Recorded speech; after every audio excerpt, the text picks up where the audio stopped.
Hey everyone, welcome back to my channel. If this is your first time here, my name is Angel, and today I am super excited to share some high-end inspired Halloween DIYs. Don't forget, if you enjoyed today's video, to leave me a big thumbs up, and if you haven't already, subscribe to my channel so you don't miss out on any of my future videos.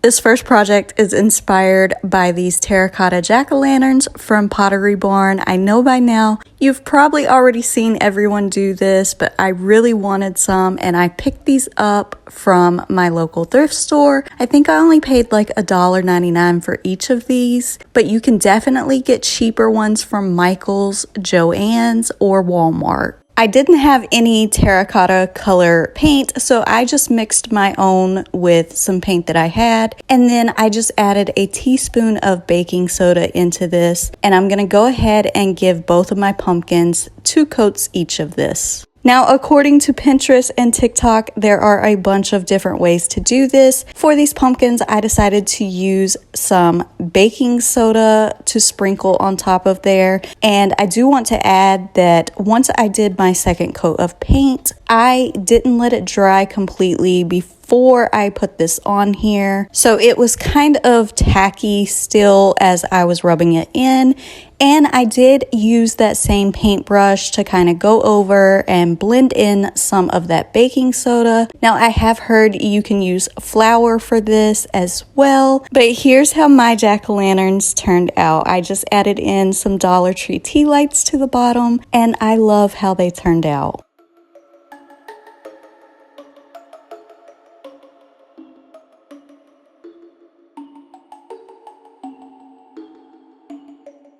Now, while on the subject of terracotta, I found these skull vases from West Am, and I wanted to try a different hack for this one. So I grabbed a Dollar Tree skull, and I'm just going to go ahead and mark around his head where I want to cut the top off.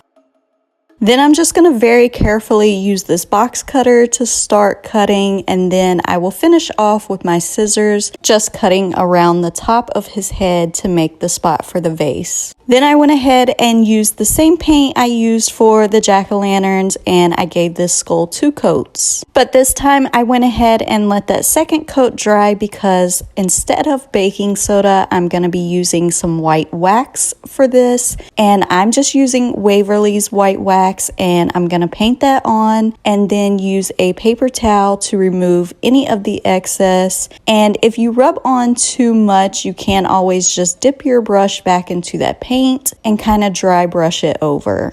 I did find that this is definitely a less messy way to get this kind of terracotta look over your items, whatever you choose to do, the pumpkins or the skull. And I couldn't really tell a huge difference between the two of them, but let me know if you do this project, which one you prefer.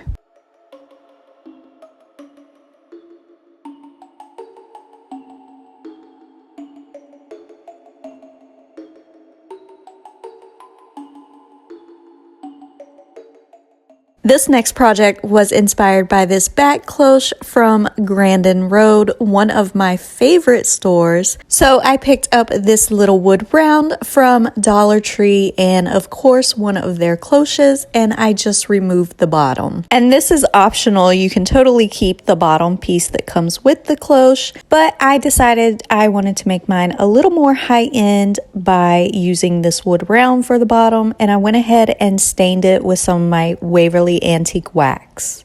Then I just went out into my yard and found this little twig that I'll be using, and I'm just using this little pointy tool from Dollar Tree and making a hole in the center. This is softwood, it's super easy, so that I can use some gel super glue and put this little twig down in there. For the bats, I'm just using some of these Dollar Tree bat rings, and I'm just going to cut the ring part off, and then I will hot glue this to the twig. Once I had it finished, I decided I wanted to add something to the top, so I'm just using a smaller bead and a larger bead, and I'm going to hot glue those to the top of this. And here's how my back cloche turned out.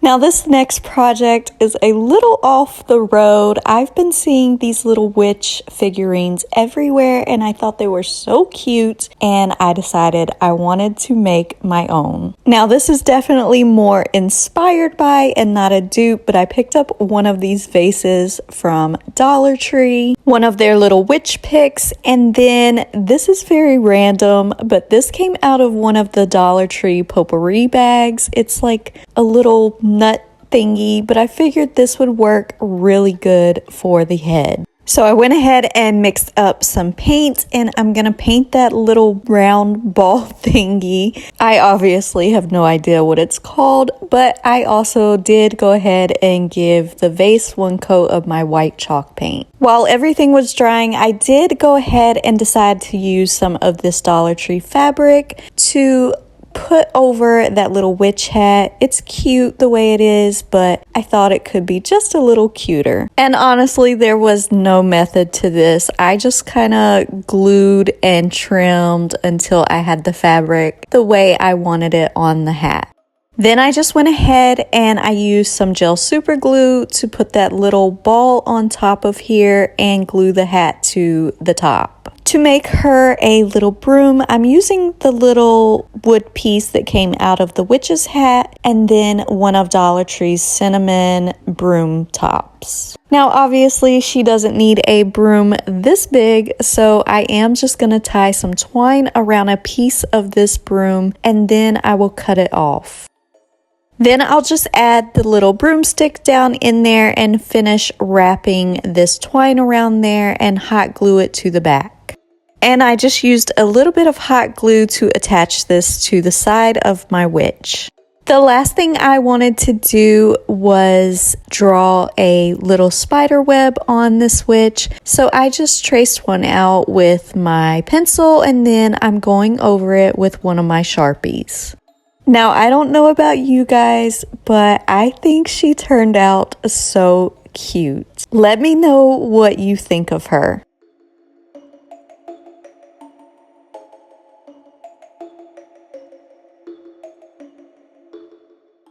This next project is totally inspired by this Pottery Barn ghost pillow that I absolutely had to have. So I ended up picking up 2 of these Dollar Tree microfiber towels, and then I just took some parchment paper and I just looked at the picture of the ghost and drew it out for my pattern. So the first thing you're going to want to do is go ahead and lay out both of your microfiber towels on top of each other and then lay your pattern on top of there. And then I just took these sewing pins and attached my pattern to both of those microfiber towels. And you just want to make sure that you're pinning it enough that it is secure so that you can just cut around it. And as you can see, all I did was just use my scissors and I cut around the pattern. And once you finish cutting, you can just go ahead and remove all of those pins. Now to glue mine together, I'm going to be using some of these Gorilla Glue hot glue sticks. I picked these up at Walmart and they are going to be perfect to keep this project together and they will hold much better than a regular glue stick. But before I start gluing, I did go ahead and turn both my pieces inside out and then I'm going to start gluing 3 sides of this. I'm going to leave the bottom part open, but I am going to go ahead and glue the head and the arms and the sides. This is going to make it much easier when it comes time to stuff than if you would have left the head open instead. Before you start stuffing, make sure that all of that hot glue is completely cooled down and then you can just go ahead and turn this the right side out. And you're probably going to have to play with the head and the arms a little bit, but once you start stuffing them, they'll poke out. Now you can really use anything to stuff these. They have polyfill at Walmart, but I'm actually just using an old pillow that I had and Actually, if you buy the cheap pillows from Walmart, it turns out to be much cheaper than having to buy the polyfill. Now, as you're stuffing this, I highly recommend to go ahead and stuff the head and the arms as full as you can possibly get them. And then, of course, I overstuffed mine, you can see here, because once you fold that bottom in, you're gonna wanna move it around to get the stuffing to fill out the bottom. And to glue my bottom, I did roll in my edges and just put a little bit of hot glue and then fold over both the edges. Then I can hot glue both sides together and it will give it a more finished look. And you can see right here what I mean by that. I'm gonna just hot glue those two sides together and you won't be able to really see the edges that were not glued when it was flipped inside out. And then finally, I'm just using some Dollar Tree black fabric to make the eyes and the mouth.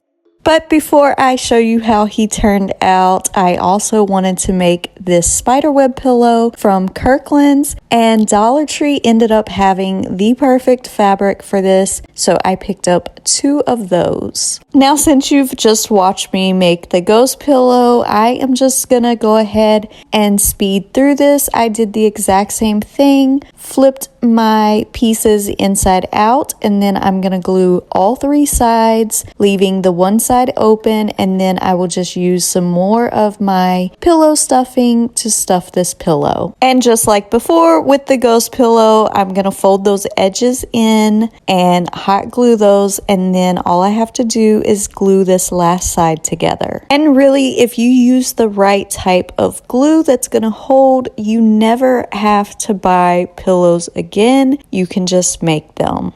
But I am so obsessed with how these 2 pillows came out, especially my little ghost. I love him so much.